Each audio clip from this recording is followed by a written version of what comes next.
Prezados amigos e amigas, um bom dia para todos nós. Que o Senhor a todos nos abençoe e nos envolva em sua sublime paz. Eu gostaria de agradecer, antes de mais nada, pelo convite que nos foi feito. É uma alegria podermos retornar a Araras depois de algum tempo.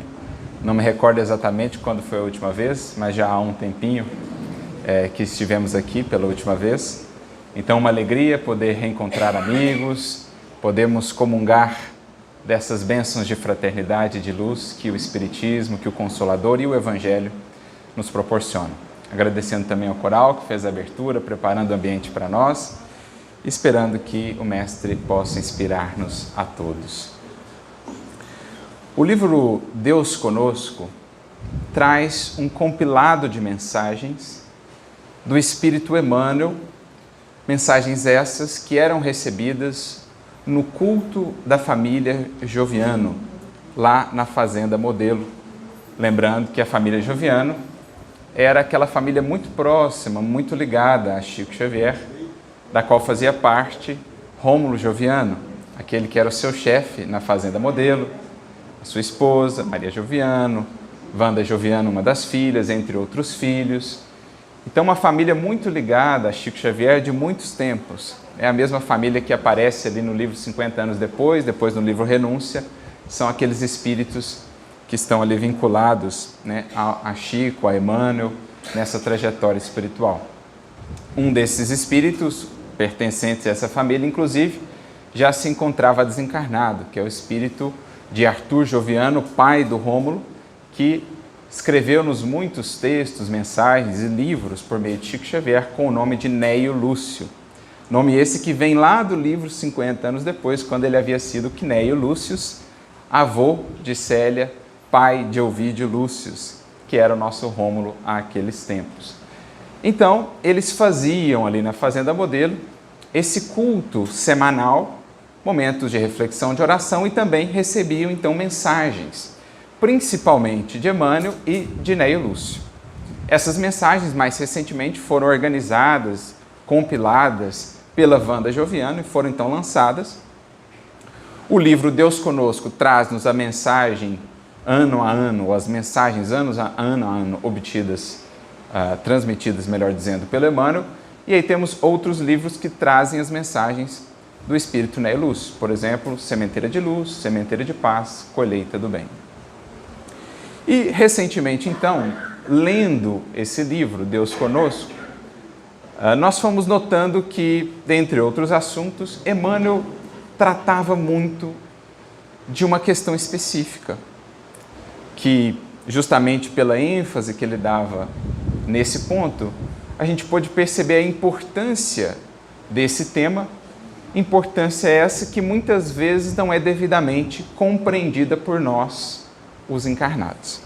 A maioria das mensagens que ele traz e que estão ali nesse livro são mensagens bem curtinhas, orientações mais práticas ali, mais pragmáticas, tanto no que se refere à obra psicográfica de Chico Xavier, como também para aqueles corações que estavam ali, às vezes orientações de saúde, orientações quanto ao desenvolvimento do trabalho, mas muitas orientações também associadas ao sono, à preparação para o sono. Imaginamos, não sabemos exatamente em que horário se davam essas reuniões, mas tudo parece nos indicar que eram reuniões noturnas antecedendo o momento do sono.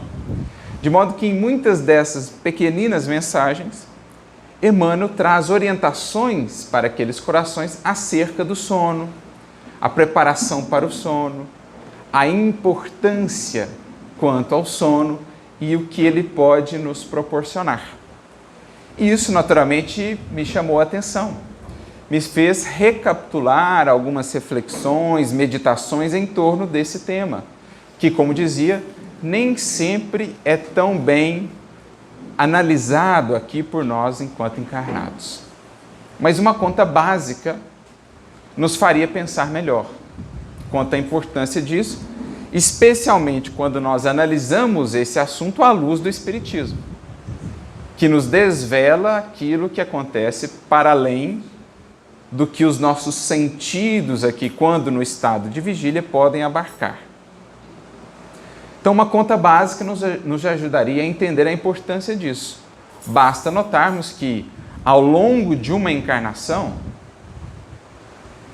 de 1/4 a 1/3, vamos colocar aqui, em média mais ou menos, do tempo de uma encarnação, será passado no sono, em períodos de sono. Vamos considerar que, em média, o encarnado vai dormir de 6 a 8 horas. Se for 6 horas, 1/4 do seu dia. 8 horas, 1/3 do seu dia. Então, entre 24% e 33%, entre 25% e 33% do nosso tempo de encarnação será, entre aspas, gasto com sono. Agora, o sono, do ponto de vista puramente material, para aqueles que não concebem a realidade espiritual, é um tempo, digamos assim, inútil para o espírito, a não ser para o corpo que está se recompondo, se refazendo, se revitalizando. Mas nós sabemos, à luz da realidade espiritual, que não é bem assim. Embora o corpo repouse, o espírito não estará inativo. Então, é um tempo muito considerável. 25%, 30% da nossa encarnação. E, naturalmente, como o tempo é dos patrimônios mais valiosos dados por Deus a nós, criaturas, é preciso saibamos valorizá-lo integralmente. Seja o tempo de vigília, seja o tempo em emancipação da alma pelo sono. Já dizia Paulo há muito: aquele que faz caso do dia, para o Senhor o faz. Inclusive, essa foi a mensagem escolhida por Emmanuel para o primeiro capítulo de uma obra sua comentando o Novo Testamento. Uma reflexão sobre o tempo e o valor do tempo, comentando justamente esse versículo do apóstolo Paulo. Ora, o que Paulo quer nos dizer com isso? Aquele que faz caso do dia, para o Senhor o faz. O que é fazer caso do dia? É considerar o valor do dia, ou considerar o valor do tempo. E aqui o dia como um todo, não só o período do dia que passamos em vigília, mas o dia como um todo. Considerá-lo, valorizá-lo, aproveitá-lo. Por isso ele acrescenta: aquele que faz caso do dia, para o Senhor o faz. Usar o tempo de acordo com as leis divinas, em harmonia com os desígnios de Deus, atendendo, portanto, à utilização do tempo no clima do bem, do amor, da busca pela verdade, do engrandecimento de nosso ser, da aquisição de novos conhecimentos, enfim, tudo mais que poderíamos aqui conceber como sendo uma obra divina, como sendo algo em harmonia com a lei de Deus. Então é preciso saibamos fazer caso do dia, mas na integralidade do dia. E é de certo modo isso que Emmanuel nos convida a pensar a respeito por meio dessas orientações. Então, eu fui notando que em vários capítulos ele trazia pequenas dicas, pequenas diretrizes em torno desse tema. Um deles em especial me chamou a atenção. Eu separei até 3 aqui trechinhos para compormos um feixe de orientações para a nossa reflexão, mas o primeiro aqui que separei, o que mais me chamou a atenção, encontra-se no capítulo 85 desse livro, para quem for lê-lo. Uma mensagem que foi recebida em 3 de março de 1943, quando, em determinado momento, Emmanuel diz assim aos presentes: o travesseiro dos que sabem suar é um tesouro oculto. O travesseiro dos que sabem suar é um tesouro oculto. Fazem lembrar o tapete mágico, com elementos desconhecidos para conduzir o coração a 1000 esferas diferentes de tranquilidade e luz. Olha que comparação interessante. O travesseiro dos que sabem suar. O que é aqui saber suar? Senão saber mobilizar o nosso tempo e as nossas energias a contento. aproveitar realmente os recursos que nos foram dados, do tempo, à saúde, às posses, ao próprio corpo que nós temos, que saibamos suar adequadamente, digamos assim.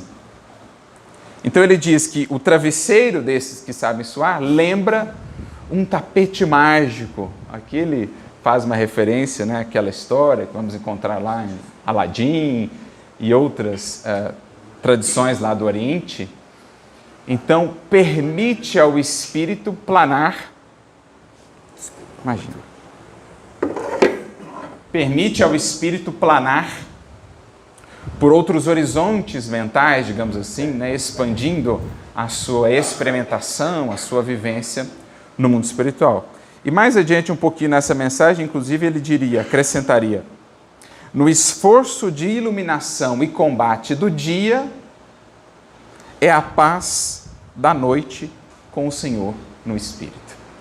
Então, no esforço de iluminação e no bom combate de cada dia, para que à noite tenhamos a paz com o Senhor no Espírito. Então, por meio de palavras assim tão simples, diretrizes curtas, ele abre um universo de reflexão para nós, espíritos em jornada, sobre o qual precisaremos meditar a fundo, a fim de que saibamos melhor nos servir e nos aproveitar, digamos, desse tempo. Mais adiante, no capítulo 106, ele teria uma outra frase interessante, quando ele diz: deixai um pouco as realidades sonho e vinde buscar os sonhos realidade. Nesse balanço da vida, encontrareis o pão do Espírito. Então, deixar as realidades sonho e ir buscar os sonhos realidade. A nos dizer que muitas vezes aqui na matéria nós embarcamos em realidade sonho, isto é, o que nós consideramos aqui tão real, tão valioso, tão palpável, às vezes não passa de um sonho, de uma ilusão de nossa parte. Ao passo que aquilo que nós denominamos sonho, registros, lembranças ou experiências vividas do lado de lá, às vezes são muito mais reais e importantes para o espírito, reajustando rotas, caminhos, escolhas, do que poderíamos imaginar, do que poderíamos conceber num primeiro momento. Em geral, para análise de algumas ciências do mundo, de algumas perspectivas do mundo, o sonho às vezes será simplesmente alguma coisa de natureza fisiológica, lembranças ali associadas ao cérebro, nesses estados um pouco alterados em que o cérebro se encontra durante o sono, mas nada assim real propriamente. Não seriam experiências reais vividas do lado de lá. Ao passo que a doutrina espírita vai nos dizer que muitas das vezes são registros de experiências reais, claro, imiscuídas, misturadas com lembranças, com impressões que nós trazemos, questões fisiológicas que também acabam por influenciar. No entanto, há ali um elemento de realidade. Nem sempre conseguimos recordar disso ou a respeito dessas coisas de maneira clara em nossa mente, em nosso estado de vigília, mas existem ali acontecimentos deveras importantes para o espírito em sua trajetória aqui pelo mundo, que se processam no dito sonho ou nos ditos sonhos. Então, aprender a fazer essa transposição e encontrar do lado de lá esses sonhos realidades, o que podemos angariar com isso, diz Emmanuel, é fundamental fazer esse balanço dia a dia, porque aí estaremos obtendo o pão do Espírito e veremos qual o teor de alimento, digamos assim, de nutrição que o bom uso do sono poderá fornecer ao Espírito. Mais adiante, no capítulo de número 109, ele ainda acrescentaria: seja a vossa prece uma luz para as estradas noturnas do sonho. Seja a vossa prece preparatória, antecedendo o sono, uma luz para as estradas noturnas do sonho. Por isso, então, nos propusemos a ter como título para essa reflexão Pelos Caminhos do Sono. E é nesse universo que nós vamos adentrar, é essas estradas que nós buscaremos percorrer à luz da compreensão espírita, que nos abre assim horizontes tão amplos para o entendimento quanto a esse tema. E para tanto, então, vamos ao próprio Livro dos Espíritos, em que Kardec, juntamente com os benfeitores, vão nos trazer ali orientações essenciais para que entendamos essa dinâmica do espírito encarnado, que se processa, então, nesse momento transitório de emancipação, como que um prenúncio da libertação que mais tarde todos teremos pelas vias da desencarnação. Kardec e os espíritos vão tratar desse tema ali das questões 400 em diante de O Livro dos Espíritos, especialmente a própria questão 400, a 401 e a 402, que eu acho a mais fundamental aqui para o nosso estudo de hoje. Mas é interessante notar como que Kardec inicia a abordagem em torno desse tema. Ele começa perguntando assim: olha, fica de bom grado o espírito no seu envoltório carnal? Em outras palavras, o espírito gosta de estar no corpo? E a resposta, então, dos espíritos é interessante. Dizem eles: ora, isso seria o mesmo que perguntar ao encarcerado se ele gosta do cárcere. E é interessante isso, porque estando no corpo, parece que a gente não reflete sobre isso. Há como que um anseio meio que oculto, um desejo da alma de emancipar-se, de libertar-se desse envoltório, mas que estando no corpo, nós parecemos gostar de estar no corpo. A tal ponto que quase que consideramos, ou pelo menos vivemos assim, embora falemos às vezes o contrário, vivemos como se essa vida de fato fosse a definitiva. E como que a desencarnação, como se a desencarnação fosse uma espécie de punição, às vezes, algo a se lamentar, como se não fosse a libertação do cárcere, em que o espírito então terá mais autonomia, mais possibilidades, mais percepções. Por quê? Espíritos ainda tão materializados, no estado de vigília, nos identificamos sobremaneira com o corpo. Mas há algo em nós, no mais íntimo, no âmago do nosso ser, que anseia por liberdade. E é interessante que essa liberdade, às vezes, ou esse anseio, vai se manifestar de formas assim distintas, diferentes do que poderíamos imaginar a princípio. Então, por exemplo, os Espíritos vão nos dizer, isso está até numa mensagem no Evangelho segundo o Espiritismo, que às vezes uma certa melancolia assim que nós sentimos em algum momento da vida, da caminhada, uma certa angústia, às vezes essa melancolia, essa angústia é justamente uma manifestação desse anseio de liberdade da alma. Quando a criatura está meio melancólica e tal, às vezes é uma maneira de expressar um descontentamento com a vida na matéria, suas vicissitudes, as limitações impostas ao espírito, o fardo, da matéria, digamos assim. Às vezes se traduz numa certa melancolia, numa certa angústia. E aí a importância de nós cultivarmos vida fora, justamente aquilo que vai poder remediar esse anseio, aquilo que promove, que facilita, que estimula essa emancipação da alma. Traduzindo numa palavrinha, espiritualidade, que é a capacidade do espírito, mesmo estando na matéria, estar ligado às realidades do espírito, nutrindo-se desses anseios do espírito, para que o fardo da matéria, da encarnação, não sejam assim tão pesados. Espiritualidade é isso. É arejar, é abrir as janelas da alma, permitindo ao ser encarnado que a matéria, a vida aqui nesse mundo não seja assim algo tão sufocante, asfixiante. É preciso oxigênio ao espírito, e o espírito se nutre daquilo que é imortal, daquilo que é imperecível.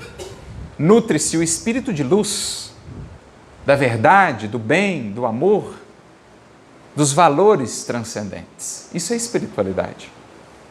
E isso é que vai se tornando um antídoto vida fora e até mantendo-nos em alerta para que a encarnação assim não nos coloque num estado de cegueira, sabe?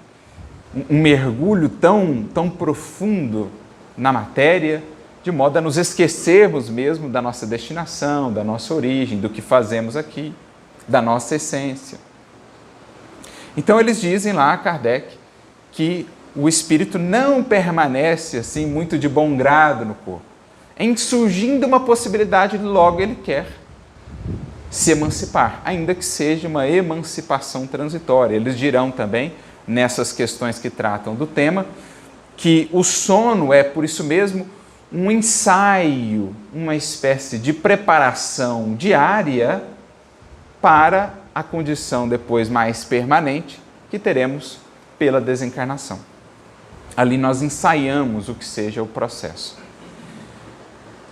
Na questão seguinte, então, Kardec vai perguntar se durante o sono o espírito permanece inativo, ou se ele repousa juntamente com o corpo. E então, os espíritos responderão que o espírito jamais estará inativo. Acontece que isso, mais tarde, outras obras, outras interações de Kardec com os espíritos, bem como a obra subsidiária que viria mais tarde, isso ampliaria a nossa percepção dessa atividade do espírito, por exemplo, durante o sono, mostrando que existem inumeráveis graus, digamos assim, gradações de atividade do espírito. Então, tanto existirão espíritos que não estarão propriamente inativos, mas estarão com uma atividade bem reduzida durante o sono, praticamente ali ao lado do corpo, sem muita atividade, sem muita interação com aquele mundo em que ali se encontra, o mundo espiritual, como existirão espíritos bastante ativos durante a emancipação pelo sono, interagindo realmente com os espíritos desencarnados, às vezes para o mal, às vezes para o bem, realizando, enfim, viajando, se encontrando com outros espíritos encarnados ou desencarnados. Então, eu me recordo de um artigo que eu li recentemente, muito interessante, em que Kardec ele encontra no mundo espiritual uma reunião de espíritos que debatiam entre si alguns processos de invenção aqui no mundo. Ele até vê assim uma inscrição em caracteres luminosos numa parede, inscrição essa que fazia referência à descoberta que se daria alguns anos depois do pneu. Kardec ele tem ali uma previsão, digamos assim, ele tem uma espécie de predição, ele consegue ver um pouco à frente. Os espíritos mostram para ele, na verdade, aquilo que se daria, a descoberta do pneu, lá por Dupont e outros, que levariam adiante essa descoberta. E ele, então, encontra esses espíritos reunidos no mundo espiritual e, mais tarde, um espírito ali esclarece ele a respeito daquele sonho, dizendo que se tratava de uma reunião de inventores, que no mundo espiritual, pelo desdobramento do sono, se encontravam para cogitarem das suas invenções. O que nos ajuda a entender um dos fenômenos mais interessantes da ciência, que a ciência muitas vezes, pela sua perspectiva mais materialista, não poderá compreender, é como que invenções distintas surgem ao mesmo tempo em diferentes lugares, invenções idênticas, ideias, desenvolvimentos similares de ideias ou de inventos, surgem de maneira quase que simultânea em diferentes locais da Terra, entre pessoas que não se conheciam, não interagiam entre si. Um exemplo para ilustrarmos. Por exemplo, o trabalho de Charles Darwin e de Alfred Russel Wallace. O Russel Wallace, que mais tarde inclusive se tornaria espírita, ele estudaria os fenômenos à época chamados de espiritualismo moderno, novo espiritualismo, escreveria obras a respeito, mas ele envia um texto, um manuscrito seu para Darwin a respeito dos seus estudos sobre o processo da evolução.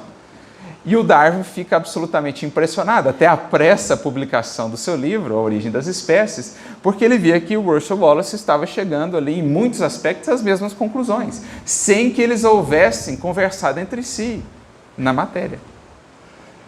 Mas, no mundo espiritual, encontros como esse se dão. Eles interagiam. Eles, muito provavelmente, se encontravam como esses lá que estavam envolvidos no invento lá do pneu. Mesma coisa na descoberta ou na invenção do avião, foi sendo desenvolvida em várias partes. Temos os irmãos Wright lá nos Estados Unidos, temos o nosso querido Santos Dumont aqui no Brasil, entre outros, e aí isso foi surgindo meio que simultaneamente, a tal ponto que fica ainda essa disputa, quem chegou primeiro à invenção ou não, mas eram espíritos que se reuniam. Então, é disso que os espíritos estão tratando. Olha, há muita atividade, só que essa atividade vai variar naturalmente de acordo com a condição do espírito. Quanto mais maduro é o espírito, quanto menos maduro é, quanto mais materializado é o espírito, quanto mais desmaterializado é, isso vai influenciar nessa atividade. No entanto, assim que pode, o espírito se lança ao espaço, o corpo queda em repouso e ali ele passa a interagir com outros espíritos, sejam eles desencarnados ou mesmo espíritos encarnados. E aí chegamos à questão mais rica, digamos assim, sobre esse tema, que é a questão de número 402. É uma questão cuja resposta ela é muito extensa, porque os espíritos ali vão trabalhar vários pontos em torno do sono e dos sonhos. Kardec vai perguntar sobre essa emancipação, então, pelo sono, quais as características, como é que a gente poderia entendê-la, descrevê-la. E ali os espíritos trazem algumas contribuições assim realmente fantásticas, que nos ajudam a entender melhor o que Emmanuel estava nos dizendo aqui. O Emmanuel lá falou que, nas mensagens citadas, o travesseiro dos que sabem suar possui muitos tesouros ocultos. A gente sente isso quando estamos ali nos esforçando, né? Na busca por nos melhorarmos, no cumprimento dos nossos deveres. Às vezes a gente vive aquele dia mais difícil, mais desafiador, ou surge um problema para o qual não temos uma resposta imediata. A gente costuma dizer, né? Vamos dar tempo ao tempo, vamos dar uma noite ao problema. Vamos dar uma noite a essa questão. E aí a gente dorme, no outro dia, aquele estado de angústia, de inquietação ante o problema, parece que ele foi diluído. Parece que a gente está mais tranquilo a respeito de um determinado tema. Parece que a nossa mente está mais fresca, renovada. Ideias que antes sequer eram consideradas, de repente começam a surgir. Depois de uma noite. Então, como diz o ditado popular, nada como um dia após o outro. A gente fala assim, claro, tratando do tempo, a passagem do tempo, nós vamos amadurecendo, o tempo vai transformando as coisas, mas também pensando no que há entre um dia e outro, entre um estado de vigília e outro, nada como uma noite que nos propicia esse desdobramento e, por meio do desdobramento, o que ali nós vivemos. Por exemplo, às vezes, o contato com os benfeitores, que vão nos esclarecer a respeito de determinadas provas vividas, que vão nos trazer sugestões, abrindo novos horizontes de ideias, de perspectivas. E esses são os tesouros ocultos do travesseiro daqueles que dormem, tendo feito a parte que lhes compete. Daqueles que dormem em paz, dormem bem, dos que sabem suar, ou seja, minha parte está sendo feita, então haverei de contar com o auxílio do alto. Ajuda-te que o céu te ajudará. Se de minha parte existe o suor do empenho, do esforço, do anseio de melhorar, o alto não há de nos faltar jamais com os recursos para superarmos quaisquer provas. Porque lembremos sempre, as provas que nos chegam estão de acordo com as nossas possibilidades. Mesmo as mais árduas, especialmente as mais árduas, foram por nós combinadas, acordadas do mundo espiritual, junto aos nossos benfeitores. E às vezes, na matéria, aturdidos e atribulados pelas demandas do mundo, nos esquecemos disso. Mas o sono nos permite relembrar. Quando os benfeitores nos visitam, então nos dizem: lembra, meu filho, você se comprometeu assim, você lembrou assim, você se propôs a fazer isso. E aí a gente acorda renovado para a tarefa, para a atividade, para a luta. É desses tesouros que Emmanuel está nos falando. Assim se referindo, olha, é como que um tapete mágico, o travesseiro dos que sabem suar, porque permite ao espírito acessar outras dimensões da espiritualidade no contato com benfeitores mais elevados, com os nossos amigos espirituais, para que então possamos recapitular aquilo que temos por fazer no mundo. Então, os espíritos vão dizer assim, olha, o sono influencia muito mais do que supondes na vossa vida no mundo, na vossa vida na Terra. E aí eles vão dividir ali em 2 grandes grupos, claro, com as devidas gradações. Eles vão dizer assim, e isso eu acho fantástico, né?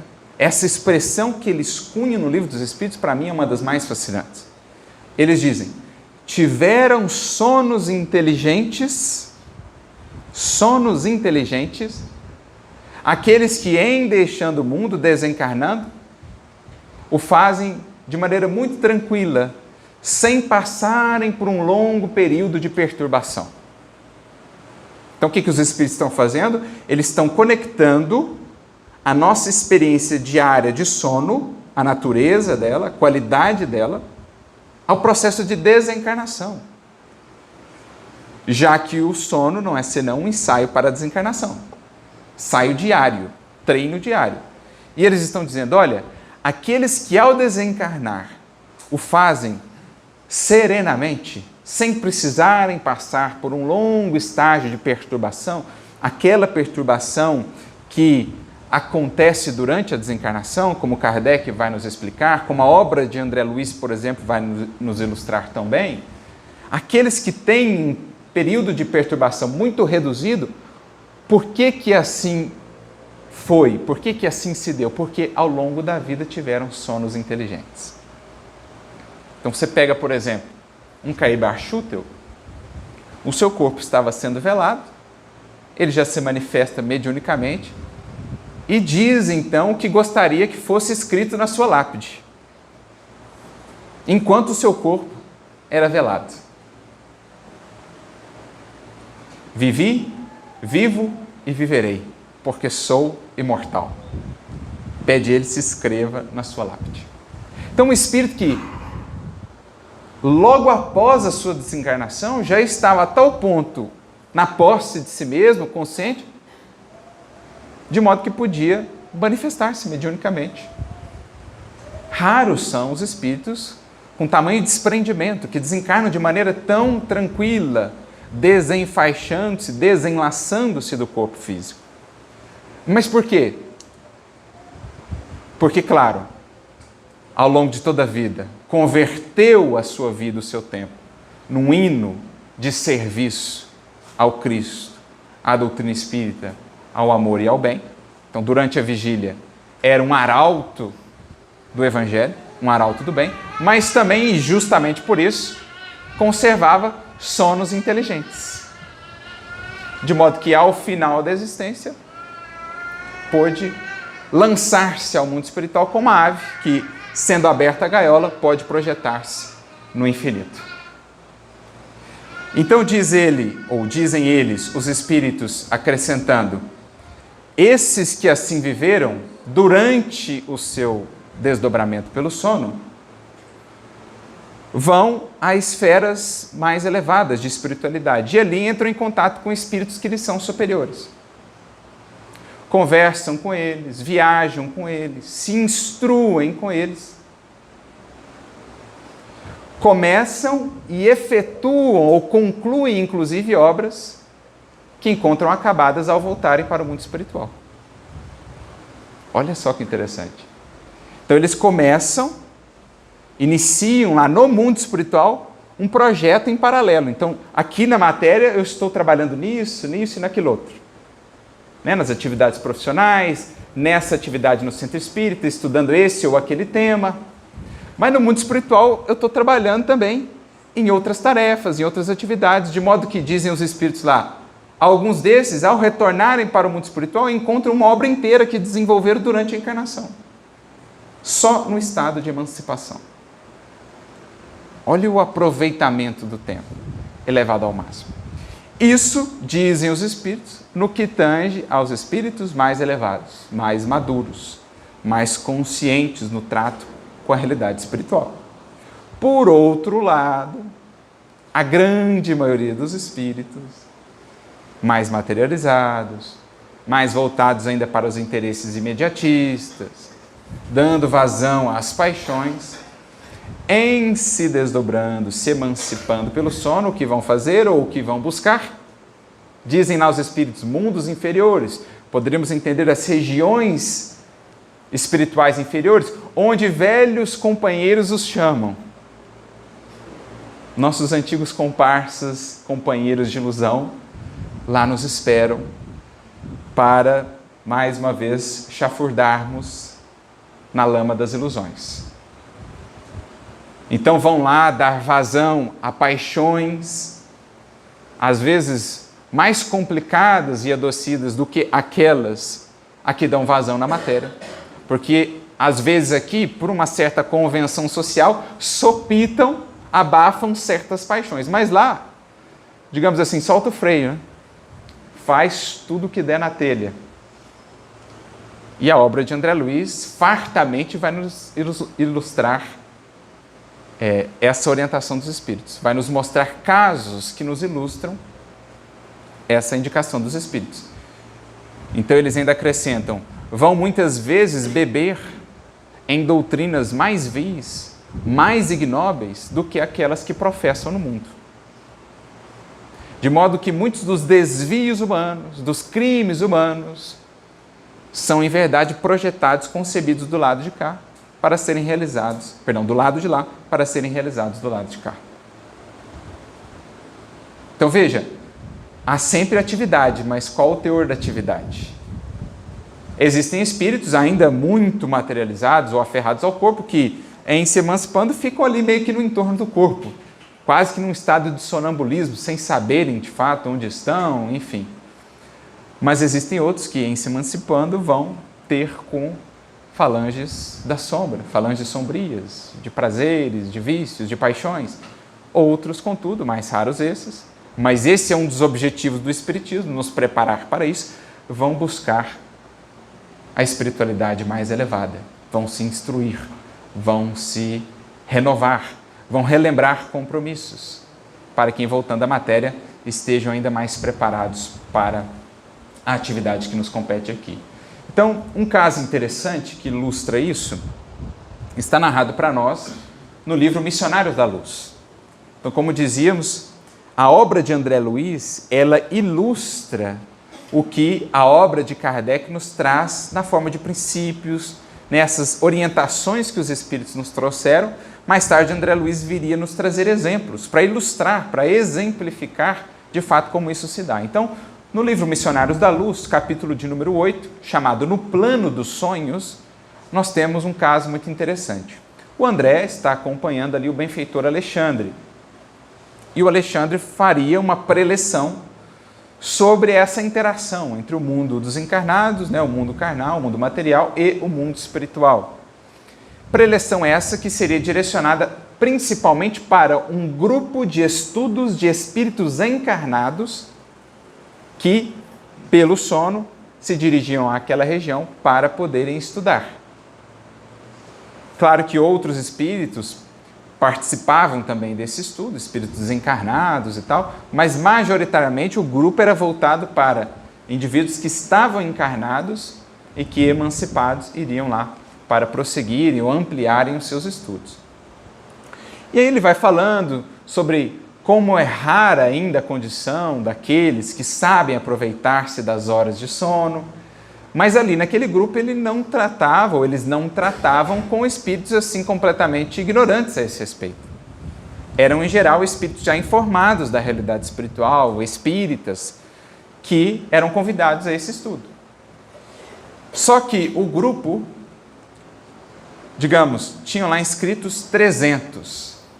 Eles mencionam mais ou menos isso mesmo, 300 indivíduos inscritos, dos quais participavam ativamente 30, 10%.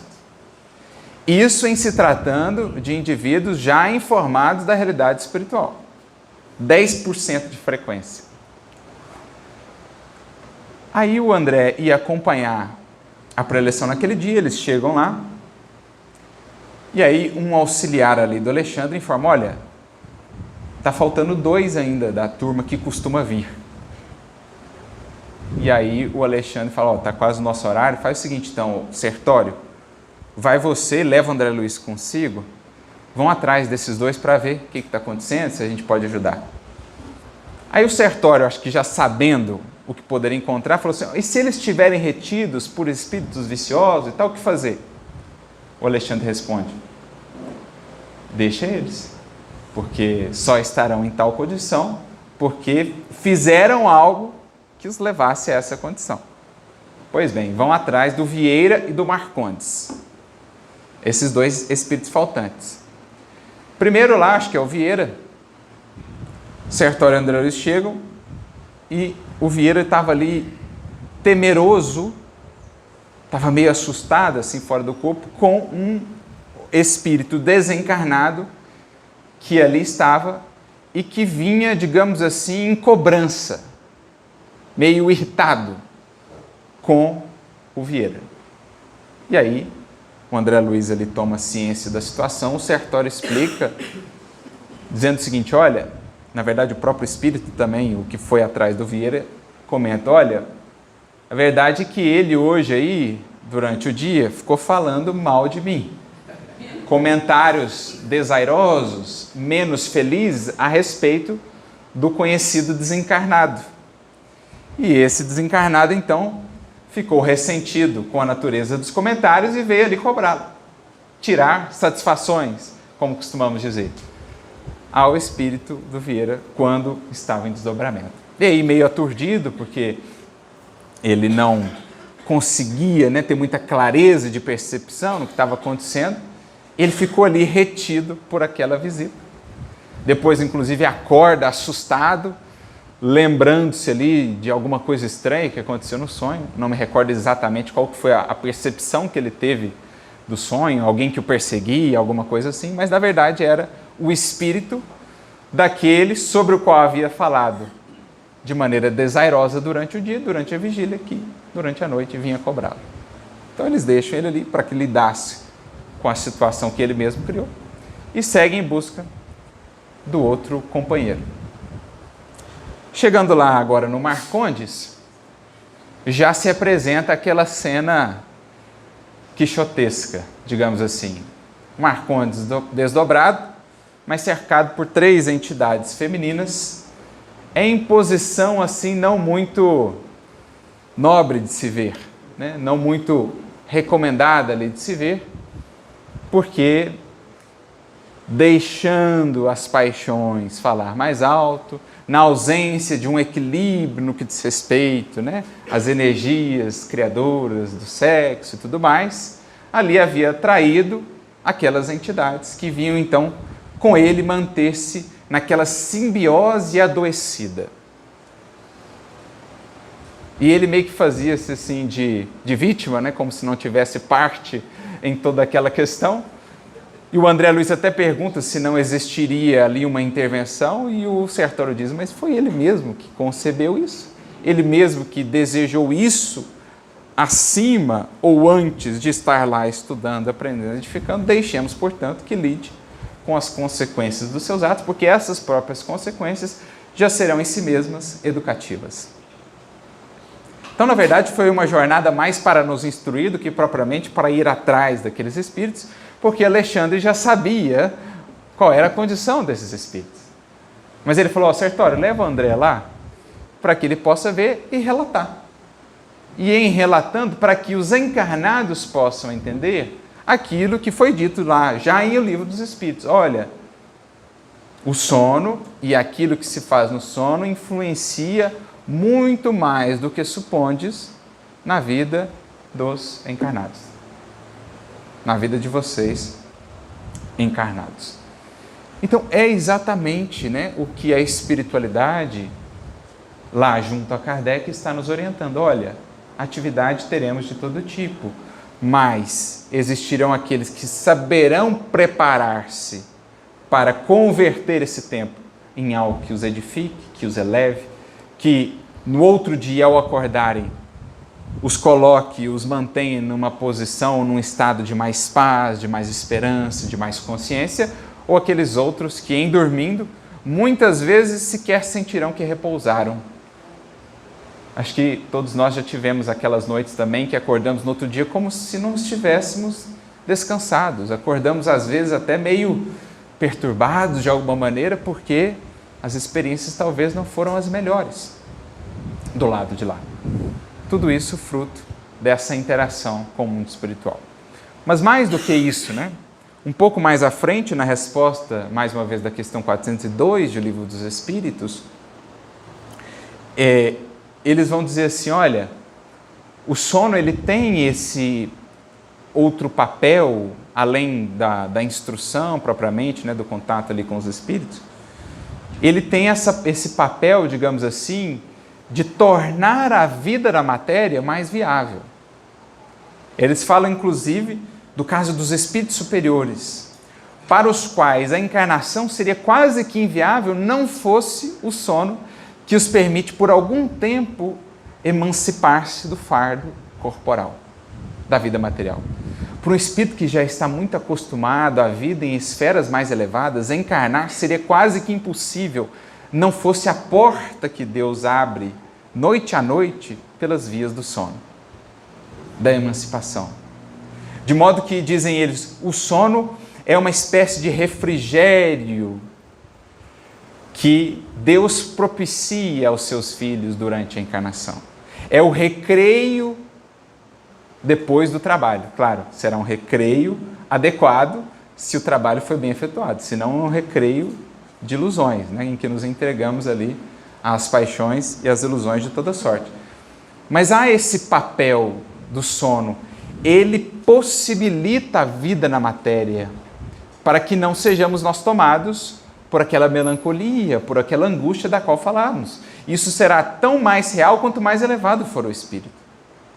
Não fosse essa porta que dia a dia lhe é oferecida, ele não conseguiria permanecer aqui. Então essa emancipação repõe as suas forças, né? Dá-lhe novos estímulos, um alimento mesmo. E é isso que Emmanuel quis dizer, voltando lá às frases de Emmanuel, para vermos como elas se encaixam tão bem com o que os Espíritos já haviam dito para nós. Lá no capítulo 106 ele havia dito, olha, deixai um pouco as realidades sonhos e vinde buscar os sonhos realidade, porque nesse balanço da vida encontrareis o pão da vida. Então, em vindo ter conosco, em vindo ao mundo espiritual, você vai poder expandir as suas percepções. Dizem também os espíritos que lá no mundo espiritual, às vezes, temos uma recordação mais clara de eventos do pretérito, uma perspectiva mais clara a respeito do porvir, o que aquela prova, o que aquela dificuldade prepara. Isso tudo é elemento de consolo, isso tudo é pão da vida, pão para o espírito em luta na matéria. Sem contarmos as imensas consolações que nos são possibilitadas no diálogo, na interação com espíritos que nos são caros. Desde espíritos familiares aos benfeitores, ao nosso anjo da guarda, por exemplo, que nos acompanham às vezes há séculos. A obra de André Luiz nos ilustra fartamente isso. Por exemplo, alguns casos interessantes. Recordo-me de um caso que está no livro Ação e Reação, de uma irmã que passava por uma prova difícil na matéria e que intentava já suicidar-se. Ela já estava com tudo planejado ali para fazê-lo, o copo com o elemento tóxico que ela iria ingerir. E a espiritualidade, claro, a espiritualidade pode agir até certos limites, sem tolher-nos de todo o livre-arbítrio. Mas eles fazem ali o possível para que ela repensasse melhor. Então, meio que inspiram ali, estimulam ela a um movimento meio abrupto, e com isso ela meio que encosta no copo, o copo cai. E aí espalha-se ali a substância tóxica. E induzem-na ao sono. Não sei se vocês já passaram por isso às vezes, momento de dificuldade e tal, você faz uma prece, ou de repente você sente-se tomado por um certo torpor, e aí você tem aquele momento assim de um breve sono, sabe? Você entra num estado de desdobramento, você é meio que induzido a isso. Então fizeram isso com ela, ela deita-se ali, vai refletir um pouco e acaba dormindo. E em dormindo, ela é visitada pelo seu benfeitor espiritual, que vinha de altas esferas conversar com ela. E lembrá-la, portanto, do porquê daquilo, do porquê das provas, da vida daquela maneira, das dificuldades e tal e tal. E claro, né, é um espírito muito amado, do qual talvez ela não se lembrasse no estado de vigília, mas em contato com ele, as vibrações a envolviam. E aquilo acessava a memória espiritual, aquilo lhe trazia um imenso consolo, aquilo lhe lembrava das conversas antecedendo a encarnação, de modo que ela acorda em outro estado de espírito, a partir de alguns instantes de sono que ela teve ali, induzidos pela espiritualidade para que essa conversação pudesse se efetuar. Agora imagine isso, como mencionávamos, numa noite de sono, em que você faz uma oração para que a oração, como disse Emmanuel, seja a luz nas estradas noturnas do sonho, e aí você encontra o seu benfeitor. Então você dorme meio angustiado, meio inquieto, faz a oração, prepara-te, tendo feito também ao longo do dia aquilo que estava ao seu alcance, e no outro dia você acorda uma outra pessoa, renovado, mais bem disposto para a luta, para a dificuldade, para vencer, com mais coragem, com mais esperança, proporcionado pelo sono, que nos dá esse pão da vida, não só de vermos com mais clareza o futuro, o pretérito, de expandirmos, né? De a mais profundos haustos podermos respirar, ativando em nós as forças e as potências do Espírito, mas também e principalmente pelo contato com seres que nos são amados. No livro Entre a Terra e o Céu, temos o caso lá da mãe que, tendo perdido o filho, ainda bebê, numa desencarnação meio trágica, podia ir aliviando gradualmente essa dor, encontrando-o no mundo espiritual, numa colônia dedicada ao trato com espíritos que desencarnaram na fase infantil e que no mundo espiritual ainda se apresentavam como crianças. Né? Uma colônia ali, ou uma atividade coordenada pela Blandina, que é a nossa querida Meimei, né? Que aparece lá no livro Entre a Terra e o Céu. Acho que a irmã Clara também, se não me engano, nessa obra. Então a mãe ela podia visitar o filho durante o sono, ali vivia aqueles momentos com ele, às vezes tinha até uma dificuldade de voltar para o corpo, né, de manhã. Alguns médios até nos relatam isso. A Ivone, por exemplo, é interessante, né, porque a Ivone tinha essa faculdade de desdobramento consciente num grau muito elevado, né? Então ela conseguia desdobrar-se pelo sono e lembrar-se do que ela viveu no mundo espiritual. E às vezes ela era levada a esferas mais adiantadas para ali estudar, para ali encontrar os seus benfeitores e guias espirituais, e conta ela que às vezes não queria voltar ao corpo de jeito nenhum, né? E Charles tinha que ser mais firme com ela, porque é uma sensação tão prazerosa o estar nessas esferas superiores, que voltar ao corpo é de fato como que voltar à cela. Mas deveres que agora nos são impostos para que mais tarde possamos nos alçar a mais elevados planos em estado de liberdade justamente e devidamente construído e alcançado. Então temos esse caso que nos ilustra também a possibilidade até do encontro com seres que nos são queridos e que nos antecederam no túmulo. Encontros com pais, com mães, com irmãos, com filhos, que vão aliviando para o espírito encarnado o desafio dessa espera até o reencontro. A certeza do reencontro em si já é para nós uma grande dádiva, uma grande bênção. Não foram aniquilados os que amamos. E o amor desconhece qualquer limite ou obstáculo, mesmo o da sepultura. Agora, não é de todo preciso esperar passarmos pelo portal do sepulcro para nos encontrarmos com eles. Se de nossa parte estivermos bem, equilibrados, buscando fazer a nossa parte, e eles lá, por sua vez, vão sendo também amparados para se reequilibrarem, a partir de um determinado momento, esses encontros serão perfeitamente possíveis, permitidos pela espiritualidade, a fim de que seja um estímulo a mais para os que permanecemos aqui nesse mundo. É isso, então, o que Emmanuel quer dizer. Nesse balanço, nessa interação bem feita, no devido aproveitamento desses conhecimentos, encontrareis o pão da vida. Mais estímulo, mais esperança, mais crescimento espiritual a se manifestar aqui na matéria. Porque a gente estuda do lado de lá, nos qualificamos do lado de lá para aperfeiçoarmos nossa atuação aqui. Seja junto à família, seja na tarefa espírita. Tudo isso para aqueles que têm aprendido a percorrer os caminhos do sono com a luz do Espírito. Sob a luz da realidade espiritual que o Espiritismo nos traz às mãos. O facho de lucidez que o Espiritismo nos coloca às mãos. E é isso que também Emmanuel quis nos dizer ao nos falar que o travesseiro dos que sabem suar está cheio de tesouros ocultos.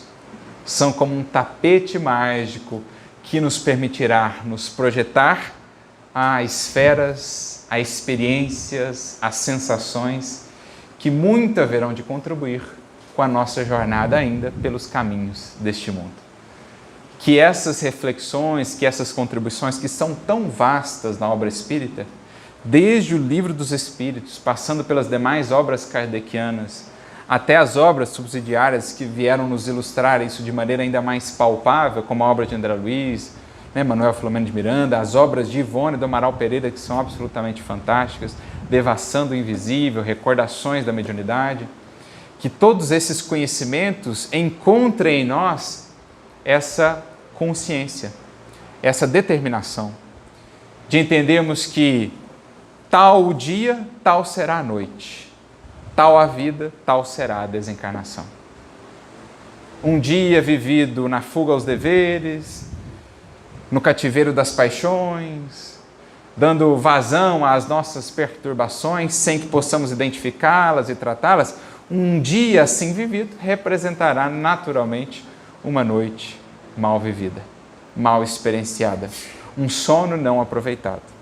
Ao passo que um dia vivido no clima do dever, do bem, do amor, portanto, preenchendo o nosso conteúdo mental com aquilo que seja luz, será naturalmente a noite esclarecida por essa mesma luz, que nos permitirá então percorrer os caminhos do sono com consciência e com aproveitamento. Da mesma forma, uma encarnação vivida no clima da negligência quanto aos valores do espírito, no clima da ignorância acalentada muitas vezes por nós, no clima das paixões a que damos livre vazão, uma vida assim vivida representará depois, no transpor do túmulo, num estado de perturbação o mais complicado possível, porque ainda tão aferrados à matéria e àquilo que lhe diz respeito. Ao passo que uma vida bem vivida, sem menosprezo à matéria e àquilo que ela nos proporciona, mas com lucidez e com a plena consciência da brevidade, da efemeridade de tudo que temos aqui, da condição de instrumentalidade de tudo que buscamos aqui, uma vida assim vivida será depois um simples despertar, o libertar do espírito para se alçar, como a andorinha que se liberta da gaiola a planos mais elevados, onde lhe esperam belezas, experiências e convivências que aqui não poderíamos descrever. Que o exemplo de Cair Bachuta possa nos inspirar. Que o exemplo desses grandes nomes que por aqui passaram, já ansiando se alçar aos planos mais elevados do espírito, possam a todos nos inspirar o bem viver de cada dia e da vida como um todo, para que saibamos bem nos desprender pelo sono, enquanto ensaio para a morte, e para que, quando a morte enfim nos visitar, abrindo-nos a cela para a efetiva liberdade, possamos para lá caminhar com serenidade, com tranquilidade, como quem soube fazer da vida e do dia uma legítima preparação para a morte e para a vida maior que nos espera além. A todos muita luz e muitas paz, que Jesus nos abençoe sempre, seja pelos caminhos da vida, seja pelos caminhos do sono. Muita paz a todos.